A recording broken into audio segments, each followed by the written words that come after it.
mon chiffre d'affaires du merch, 60% provenait des ads. Les influenceurs qui ont des marques et qui font pas d'ads, je vous comprendrai jamais. Vous voyez à côté de quoi vous passez? Écoutez bien ce qu'elle va dire, prenez note, mais par contre attention, il y a des trucs qu'elle dit qui sont complètement faux et je vais vous le dire à la fin. Je vous dis la vérité, vous pouvez le faire solo.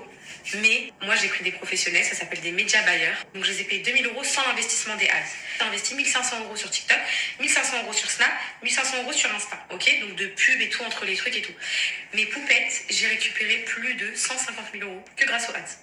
Dites-vous que ça a été un gros pourcentage de mon chiffre d'affaires, près de 60% presque. Et donc, le reste, je l'ai fait en organique. Donc, avec moi, quand j'ai fait la pub, etc. Déjà d'entrée de jeu, elle nous dit elle a pris des médias buyers. Ça c'est très bien. Faire de la pub payante sur les réseaux sociaux, c'est un métier à part entière. Tu peux le faire toi-même, mais si tu sais pas le faire, comme je le dis à chaque fois, forme-toi. Et si t'as pas le temps de te former ou si tu veux pas le faire, paye quelqu'un pour le faire à ta place. Elle, c'est ce qu'elle a fait et elle a gagné du temps. Deuxième chose, elle a fait 150 000 €. Mais elle vous a dit l'investissement de départ. En tout, si je me rappelle bien, elle a mis 1 500 sur chaque plateforme. Donc ça fait 4 500 € d'investissement pour faire 150 000 €. Donc si t'investis 20 €, 30 €, 40 €, ne t'attends pas à faire 1 million. Et elle le dit bien qu'elle était choquée parce qu'au final, elle se rend compte que ces 150 000 € représentent près de 60% de son chiffre d'affaires. Donc, si on arrondit, en gros, elle a fait plus ou moins 300 000 € de chiffre d'affaires en tout. Et dans ces à peu près plus ou moins 300 000 €, il y a 150 000 qui viennent des ads payantes, sachant que l'investissement de départ était de 4 500 € plus, on va dire, les 2 000 € du mec. Et peut-être le mec, il a pris aussi des commissions par rapport à la performance. Peut-être qu'ils ont négocié ça. Si je te fais